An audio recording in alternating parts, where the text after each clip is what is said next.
Side खबरों के लिए सब्सक्राइब करें फ्लेम मीडिया और उसके बाद बेल आइकन को प्रेस करें ताकि सबसे पहले आपको मिले एक्सक्लूसिव खबरें।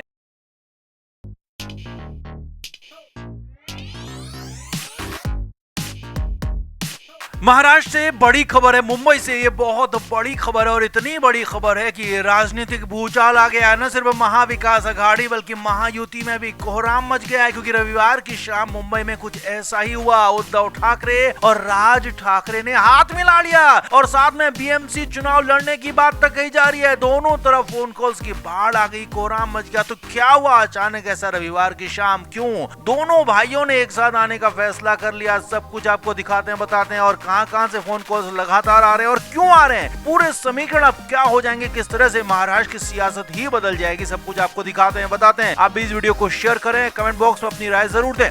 तो महाराष्ट्र में अब तक यह कहे कि पिछले चुनाव तक दो गठबंधन सामने थे, महाविकास अघाड़ी और महायुति। अब इस तरफ तो महायुति ने सरकार बना ली है, महाविकास अघाड़ी के हाल बेहद ज्यादा खराब हो गए हैं। अब ऐसे में उद्धव ठाकरे अपने रास्ते बिल्कुल अलग दिखा रहे हैं। उद्धव ठाकरे ने संकेत दिए कि वो फिर से हिंदुत्व की राह पर आ रहे हैं। उन्होंने ऐसे ही उस रविवार को दिन में जो बयान दिए थे उसके बाद कयास लगाए जा रहे हैं कि उद्धव ठाकरे अब महाविकास अघाड़ी से, कांग्रेस से, एनसीपी शरद पवार से पूरी तरह से किनारा करने की सोच रहे हैं और इसीलिए उद्धव ठाकरे हिंदुत्व की राह पर लौटते हुए दिखाई दे रहे हैं। यानी कि महाविकास अघाड़ी से उद्धव ठाकरे का मोह भंग हो चुका है। वहीं दूसरी तरफ राज ठाकरे, जो कि महायुति में थे तो नहीं, लेकिन उन्होंने महायुति के साथ ही चुनाव लड़ा था। कहें कि बीजेपी को उन्होंने पूरा समर्थन दिया था, देवेंद्र फडणवीस को समर्थन दिया था, लेकिन उसके बाद भी राज ठाकरे की पार्टी का कोई फायदा नहीं हुआ। राज ठाकरे के बेटे अमित ठाकरे तक चुनाव नहीं जीत पाए। तो ऐसे में अब दोनों भाइयों को शायद लगने लगा है कि हाथ मिलाने का वक्त आ गया, साथ चुनाव लड़ने का वक्त आ गया। और रविवार की शाम मुंबई में जो हुआ उसने तो राजनीतिक भूचाल ला दिया। रविवार की शाम मुंबई में उद्धव ठाकरे के घर का एक फंक्शन था। अब वो क्या फंक्शन था पहले वो समझिए। उद्धव ठाकरे की पत्नी रश्मि ठाकरे के भांजे शौनक पांथकर की यहाँ पर शादी थी और इसमें राज ठाकरे को बुलाया गया था।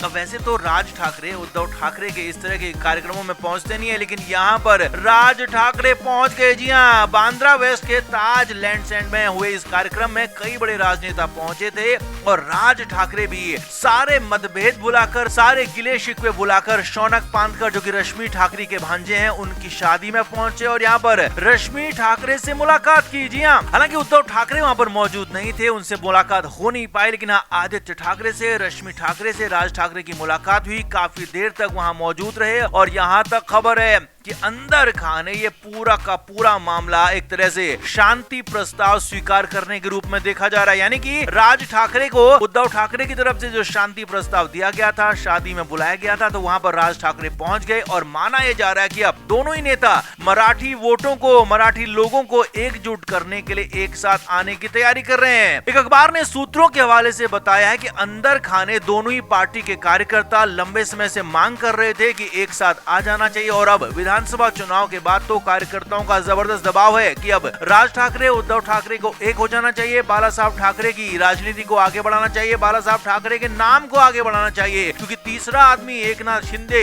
बाला साहब के नाम को और उनकी पार्टी को अपने पाले में कर चुके हैं। तो ऐसे में अब राज ठाकरे और उद्धव ठाकरे दोनों के हाथों में कुछ नहीं है। तो ऐसे में इसीलिए माना जा रहा था कि दोनों साथ आएंगे और अब खबर पक्की आपको बता रहे हैं कि दोनों लगभग साथ आ चुके हैं और आने वाले समय में जो बीएमसी का चुनाव है दोनों ही एक साथ मिलकर लड़ने वाले हैं। जी हाँ, ये बड़ी खबर आपको बता रहे हैं। हालांकि दोनों ही पार्टियों का भी विलय नहीं होगा, दोनों ही पार्टियां अलग अलग रहेंगी, लेकिन हाँ, बीएमसी चुनाव में राज ठाकरे, उद्धव ठाकरे के बीच में गठबंधन होगा और इस गठबंधन में ही चुनाव लड़ा जाएगा और उसके बाद तय किया जाएगा कि आगे के रास्ते क्या होंगे। अगर सब कुछ ठीक ठाक रहता है तो दोनों ही पार्टियों का विलय भी हो सकता है, दोनों ही एक पार्टी भी बन सकती है। तो इस तरह के भी कयास लगाए जा रहे हैं। अब जैसे ये चर्चा महाराष्ट्र में, मुंबई में उड़ी तो दोनों तरफ यानी कि महाविकास अघाड़ी, महायुति, दोनों के हाल खराब हो गए, क्योंकि अगर उद्धव ठाकरे, राज ठाकरे एक हो जाते हैं तो फिर उनको हराना बेहद मुश्किल हो सकता है, दोनों को चित करना बेहद आसान नहीं होगा और दोनों मजबूत हो जाएंगे। इसीलिए कांग्रेस की तरफ से भी उद्धव ठाकरे को कई फोन गए कि आप क्या चाहते हैं, गठबंधन से अलग होना चाहते हैं। तो वहीं दूसरी तरफ बीजेपी की तरफ से राज ठाकरे को फोन गए कि आप ये क्या कर रहे हैं, किस तरह के संकेत दे रहे हैं। तो इस बीच में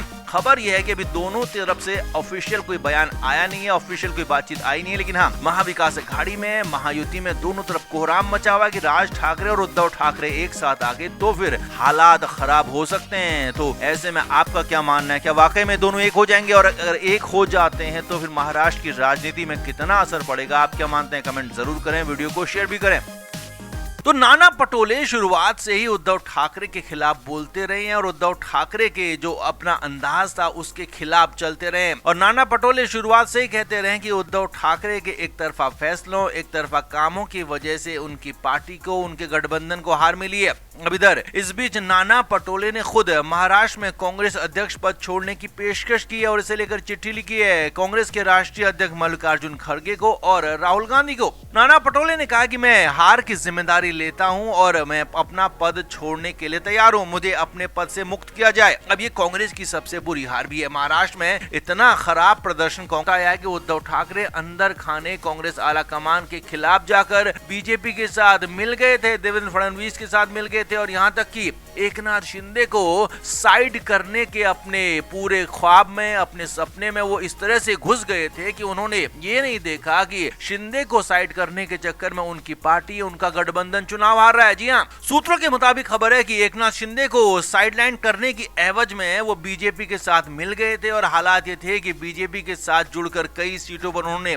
कैंडिडेट्स को अलग तरीके से खड़ा किया, यहाँ तक कि कई सीटों पर प्रचार अलग तरीके से किया और कई जगहों पर कांग्रेस के खिलाफ भी प्रत्याशी खड़े किए। आखिरी वक्त तक माहौल में हंगामा मचाकर रखा गया, विवाद बनाकर रखा गया, और कई जगहों पर जहां पर मुस्लिम बहुल सीटें थी वहां पर जबरदस्ती शिवसेना यूबीडी ने अपने उम्मीदवार उतारे, जबकि वहां पर उनकी बिल्कुल भी चलनी नहीं थी। लेकिन इसके बाद हालात जो आए, जो नतीजे आए, वो सभी ने देखे और बीजेपी के पक्ष में, महायुति के पक्ष में एक तरफा नतीजे आए। हालांकि नाना पटोले ने चुनाव प्रक्रिया पर, ईवीएम पर भी सवाल उठाए, लेकिन सबसे ज्यादा सवाल उद्धव ठाकरे पर ही उठाए और कहा कि उद्धव ठाकरे के साथ उनका गठबंधन नेचुरल नहीं है। उद्धव ठाकरे की सोच अलग है, उनका काम करने का तरीका अलग है, और कांग्रेस और एनसीपी के काम करने का, सोचने का तरीका अलग है। इसीलिए उद्धव ठाकरे को लेकर उन्होंने ये खुलासे किए हैं। साथ ही साथ नाना पटोले ने सुझाव भी दिया है कि अगर उद्धव ठाकरे से अलग होकर कांग्रेस अपनी अलग राह बनाए, अपना अलग पूरा मुकाम बनाए, तो उसमें ज्यादा फायदा हो सकता है। उद्धव ठाकरे को अलग करने में ही हमारा फायदा होगा।